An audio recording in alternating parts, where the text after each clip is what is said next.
So if you haven't seen already, we're launching a brand new synthesizer today, and I just wanted to take a minute to officially introduce it and give a little bit of a demo. If you've been following our work over the last few years, you know that we make light-based interactive art, but with my background as a musician and a music teacher, we always figured that at some point we would wind up making our own musical instrument, and here we are. The idea was, basically to just cram all of my favorite features into one box, but to make it more accessible, more approachable, so that you didn't need, an endless array of knobs. A lot of people love that kind of thing, myself included, but I think that can be really alienating to someone trying a synth for the first time. And when I looked around, I really couldn't find anything that was both approachable and a legitimate professional instrument. So that's what we hope we've achieved with WonderSynth. So yeah, 3 years, several prototypes later, here we are. I have it set up in its kind of default state right now. And I'm gonna start with the red knob on the left here. This is the main sound source, or like the voice of the synth. And in the middle, you get that round, the darkest kind of almost flute-like tone. And as you roll to the right, you can brighten it up and go through those classic, almost video game-like tones. And then as you roll to the left, you can also get brighter tones, but these are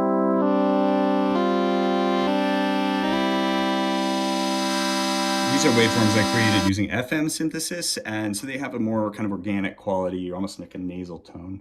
Next, the yellow knob here is essentially the length of the note. In the middle here, you just get on, off. As you roll to the left, you're gonna get shorter tones, almost like short, plucky tones. And then right about here, you're gonna get almost like a piano, where it fades, but it takes a little while. And then back past the middle, you're gonna get almost like more bell-like tones, where they hang out a little bit longer after you press them.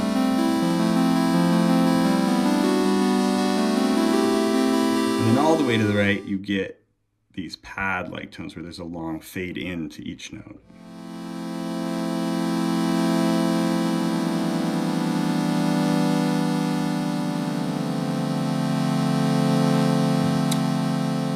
And then next we have the green knob, that's a filter. So right in the middle, you're not getting any filtering. As you roll to the left, you're gonna start filtering out the high frequencies and getting a darker tone.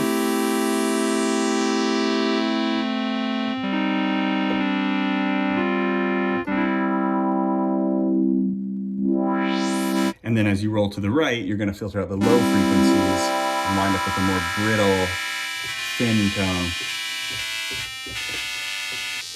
Almost like an old radio or something. The blue knob here it's essentially gonna make your sound wiggle. As you roll it to the right, it's gonna wiggle the pitch, almost like vibrato. And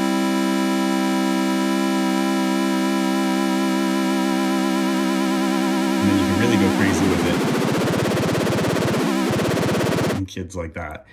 And then if you go to the left, you can get a pulse on the volume. So more of a tremolo.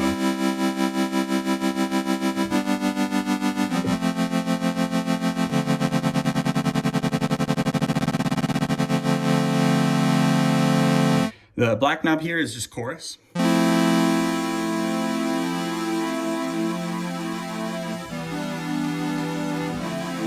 it just thickens the tone up, makes it sound kind of spacey. And then to the far right here, we've got some echo, which is a combination of delay and reverb. So we get kind of a small room here. And then we can get into some bigger spaces. Really roll it all the way out.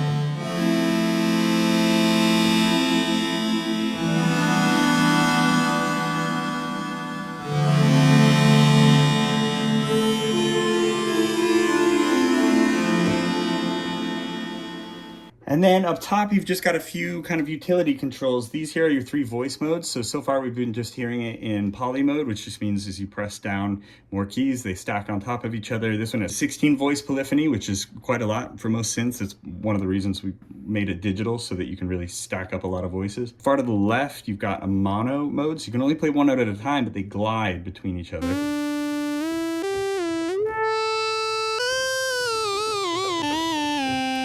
And this knob here will change the time of the glide. So you can make it really long and get these like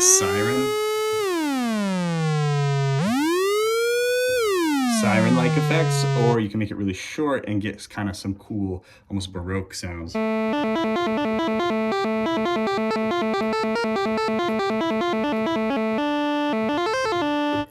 And then if you flip the switch to the right, you get an arpeggiator, or an ARP for short. And if you hold the chord down in that mode, it's going to automatically play those notes in succession for you. And our ARP is order played. So if you roll the notes from low to high, the ARP is going to play them from low to high. And if you roll them from high to low, the ARP is going to play them from high to low. And this knob will now control the speed of that.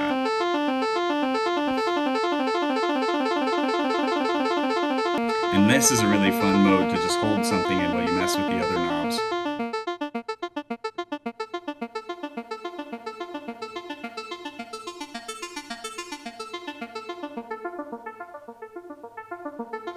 Yeah, that's a lot of fun. And then last is a very simple control. This is just the octave. So some really high pitches.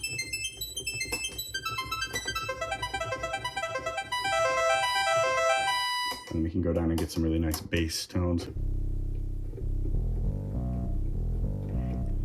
And one of my favorite kind of Easter egg features of this is that if you press hold in either direction, you can add an octave above and an octave below. So you get these parallel octaves.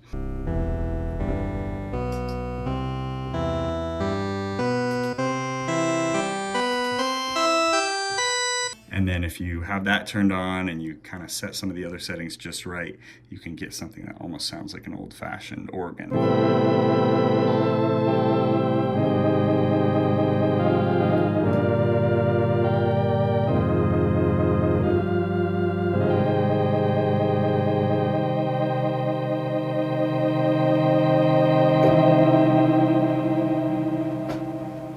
And that's the story. That's pretty much everything this contains, but of course you can combine them in all kinds of ways, and this thing has continued to surprise me. I don't even know all the sounds it can make because I haven't even tried every possible combination. So we're really excited about it, and our Kickstarter launches today. It runs through July 1st, and you'll be able to pre-order your very own WonderSynth through that. And if you're excited about this too, if you see the vision, please, share it, post it, support it yourself. Anything you can do means the world. And yeah, help us make WonderSynth happen. Thanks.